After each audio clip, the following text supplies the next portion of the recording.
So hello students, आप सभी का स्वागत है हमारे इस खूबसूरत सी सीरीज जिसका नाम है फिजिकल ज्योग्राफी सीरीज। आज मैं स्टूडेंट्स लेके आ गया हूँ एक नया टॉपिक जिसका नाम है इंटीरियर ऑफ द अर्थ। ये स्टूडेंट्स बहुत इंपॉर्टेंट टॉपिक है फिजिकल ज्योग्राफी का।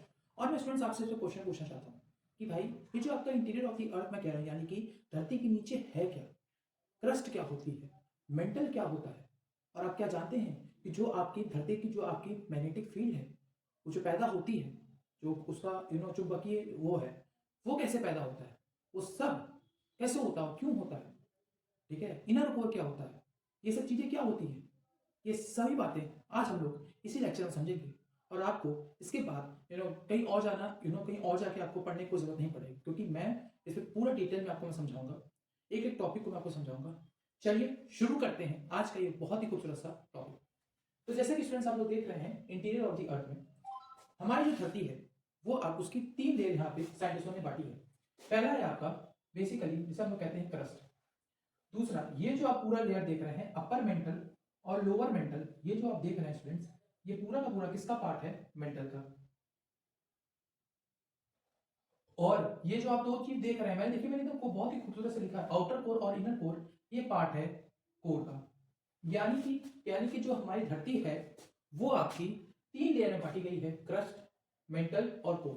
और उसके भी सब लेयर्स हैं, क्रस्ट, फिर उसके बाद उसके नीचे आती है स्ट्रेटोस्फीयर, फिर उसके बाद आपकी मेंटल आपकी अपर मेंटल लोअर मेंटल में बांटी गई है, और आउटर कोर और कोर आपका आउटर कोर और इनर कोर में बांटा गया है। अब ये सारी बातें, ये सारी चीजें हम लोग ने कैसे जानी कि भाई धरती के नीचे ये सब भी होता है। जी हाँ स्टूडेंट्स, ये सारी चीजें होती हैं। चलिए मैं आपको बताता हूँ कैसे जाना गया। इसे मैंने आपको लिख के बताया है सोर्सेस के बारे में। कैसे, दो तरीके के सोर्सेस हम लोगों ने जानने का पता किया। पहला था आपका डायरेक्ट सोर्सेस। अब ये आपका डायरेक्ट सोर्सेस क्या है, राइट। डायरेक्ट सोर्सेस का मतलब होता है यानी कि जो हमें डायरेक्टली फिजिकली हमें पता कर सके। देखिए स्टूडेंट्स, हम लोग जमीन में मैग्मा के पास जाएंगे तो पिघल जाएंगे, तो ठीक है, ये भी देखिए। तो यहाँ पे डायरेक्ट सोर्सेस बहुत कम है, लेकिन इनडायरेक्ट सोर्सेस बहुत ज्यादा है। क्योंकि आप मैग्मा के पास जाओगे, धरती के नीचे मैग्मा ही है, यानी कि मॉल्टन रॉक, जो इतना आप अगर चले भी जाओगे तो आपको आप गए, ठीक है। तो डायरेक्ट सोर्सेस में आपका माइनिंग है, और दूसरा आपका है वॉल्केनिक इरप्शंस। स्टूडेंट्स मैं देखना चाहता हूँ कि कैमरा ठीक से चल रहा है कि नहीं। हाँ स्टूडेंट्स एकदम बढ़िया चल रहा है। तो आपका माइनिंग है और आपका इसमें वॉल्केनिक इरप्शंस, ये आपका क्या आपका डायरेक्ट सोर्सेस में। अभी डायरेक्ट सोर्सेस में माइनिंग कैसे, देखिए माइनिंग के थ्रू, जैसे कि हम लोग माइनिंग और एक साथ आप एक और चीज लिख लीजिए साथ में, ड्रिलिंग। ड्रिलिंग का मतलब गड्ढा करना। रशिया में आपका सबसे मतलब सबसे गहरा गड्ढा किया गया अब तक का सिर्फ और सिर्फ 12 किलोमीटर। और धरती की जो इनर कोर है उसकी लेंथ 6370 किलोमीटर है। तो आप देखिए सिर्फ 12 किलोमीटर ही इंसान पहुंच पाया है, ठीक है। तो ये बहुत बड़ी चीज है, मैं आपको सब बताने वाला हूँ। वॉल्केनिक, ठीक है। तो इससे क्या होगा, इसमें जो हम लोगों ने जो पत्थर पाए, जो सारी चीजें पाई, उससे हमने जांच पड़ताल की, हाँ इसमें नीचे आखिर है क्या, और हमें 12 किलोमीटर में कोई भी मैग्मा नहीं मिला, ठीक है। दूसरी बात वॉल्केनिक इरप्शन। वॉल्केनिक इरप्शन से हमें ये पता चला कि हाँ भाई, क्योंकि वॉल्केनिक इरप्शन जब होता है, यानी कि जब आपका ज्वालामुखी फटता है, तो उससे क्या होता है, उससे आपका क्या होता है, उससे आपका लावा बाहर आता है। तो ये हमें पता चला कि हाँ भाई इसके अंदर नीचे क्या है, कुछ तो है तरल पदार्थ जो इतना खतरनाक है, लाल लाल। इसी को साइंटिस्टों ने कहा कि जब वो जमीन के अंदर होगा तो उसे मैग्मा कहेंगे, जमीन के बाहर होगा तो उसको लावा कहेंगे। तो उससे पता चला कि हाँ जो ये जो नीचे वाला हिस्सा है हमारे धरती का, वो आपका उसके अंदर है क्या, मैग्मा है। क्या है, मैग्मा है। तो ये चीज थी। फिर उसके बाद हमें और कैसे पता चला, इनडायरेक्ट सोर्सेस से। अब ये इनडायरेक्ट सोर्सेस बहुत ज्यादा है, देखिए। पहला इसमें डेंसिटी स्टडीज। अभी आप कहोगे सर ये क्या बोल रहे हो, देखो हमें धरती का मास भी पता है और हमें उसका वॉल्यूम पता है, तो उससे हम लोगों ने क्या निकाल दिया, आपकी व्हाट वी हम लोगों ने क्या निकाली, डेंसिटी निकाली।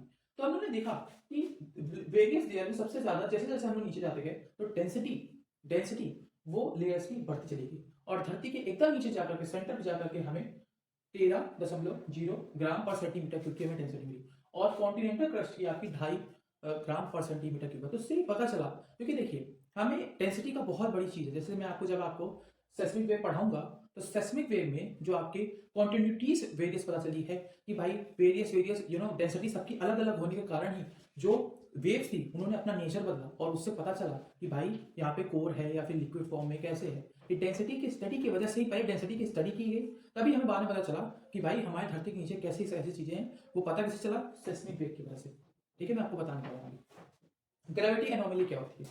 ग्रेविटी एनोमली का मतलब होता है कि यानी कि देखिए जैसे कि जो आपकी ये धरती है उसके सेंटर में ग्रेविटी सबसे ज्यादा होती है और पोल्स में ग्रेविटी सबसे कम होती है। पोल्स में आपकी ग्रेविटी कम होती है, ठीक है। ग्रेविटी ये याद रखिएगा हमेशा, सेंटर में हमेशा ग्रेविटी बहुत ज्यादा होती है और पोल्स में कम होती है। तो इससे क्या फायदा हुआ सर? इससे ये फायदा हुआ कि हमें लगता था कि धरती जो है गोल मतलब चपटी हुई है या फिर ऐसा है, मतलब हर जगह सेम ग्रेविटी होगी, नहीं, इसकी ग्रेविटी हर जगह अलग अलग है। तो इससे वेव के फॉर्मेशन में जब हम लोग सेस्मिक, सारा खेला मैं आपको बता दूं सेस्मिक वेव का, ये अलग अलग जगह हम लोग को सेस्मिक वेव अलग अलग तरह की हमको मिलती है और इससे हम लोग अच्छे से पता कर पाते हैं। ये सब ये इसके सामने बिल्डिंग ब्लॉक्स हैं।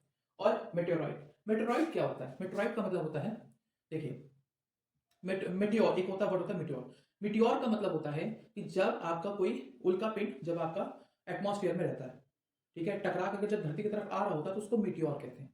और जैसे ही वो उल्का पिंड जब आपका धरती से टकरा लेता है, मान लीजिए कोई उल्का पिंड है वो ऐसे आ रहा है तो वो मीटियोर है, और जब वो टकरा गया तो अब वो मीटियोराइट हो जाता है। तो इससे हम लोग कैसे पता करेंगे? क्योंकि जो मीटियोर हमको मिला उस, क्योंकि देखिए धरती भी तो भाई, धरती की जो रॉक्स मिली है, फॉर्मेशन है, जब आपका यूनिवर्स बन रहा था तो आपके समय में भी तो वो जो रॉक है, जो मीटियोर में भी जो रॉक है वो तो सेम ही है ना, क्योंकि वो भी तो यूनिवर्स का हिस्सा है। तो हमें पता चलेगा कि अगर हम लोगों ने मीटियोर के हम लोगों ने सेंटर में जाके पता किया, उसके बारे में जाना कि क्या क्या होता है, लेयर्स होती हैं, तो ऐसे ही धरती के भी हमें लेयर्स पता चली। तो इससे ये सिद्ध होता है कि हाँ भाई धरती के नीचे ये सारी चीजें हैं, कि हम लोगों ने इनके डायरेक्ट और इनडायरेक्ट सोर्सेस की वजह से हम लोगों ने समझने का प्रयास किया। आशा करता हूँ आपको इंटीरियर ऑफ अर्थ अच्छे समझ में आ रहा होगा। अब आइए स्टूडेंट्स हम लोग देखते हैं कि भाई ये लेयर्स कौन कौन सी होती हैं, ठीक है। चलिए हम लोग इसको बहुत ही अच्छे से समझते हैं। तो पहली आपकी लेयर होती है धरती की, वो आपकी होती है क्रस्ट। क्या होती है? क्रस्ट। अब आपकी ये क्रस्ट कैसे, क्रस्ट आप अब देखिए समझिए क्रस्ट। ये जो आपकी क्रस्ट होती है धरती की, ये क्रस्ट आपकी ऐसे होती है। देखिए मैं आपको बना के दिखाता हूँ साइड में। ये क्रस्ट ऐसे होती है, ये क्रस्ट है, ठीक है। ये आपके यहाँ पे पहाड़ पे भी होंगी, ये प्लेटू, ये सब आपकी क्या होती है? क्रस्ट होती है। क्या होती है? क्रस्ट होती है। इसी क्रस्ट पे आपके पूरे mountains, plateaus, plains, in fact ocean सब होता है। अब जो ये लेयर होती है इसको हम लोग कहते हैं स्टूडेंट्स कॉन्टिनेंटल क्रस्ट,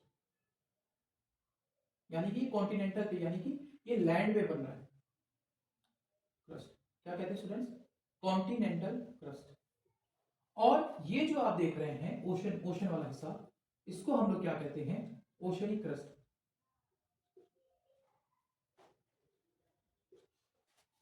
आशा करता हूं आपको समझ में आ रहा होगा कि जो ये आपकी क्रस्ट होती है, एक सेकंड इसको मैं मिटा दूं, जो ये आपकी क्रस्ट होती है, क्रस्ट के ऊपर आपका कॉन्टिनेंट्स भी हैं और ओशन भी है। क्योंकि सर क्या कह रहे हो, ये सब है? हाँ भैया ये है।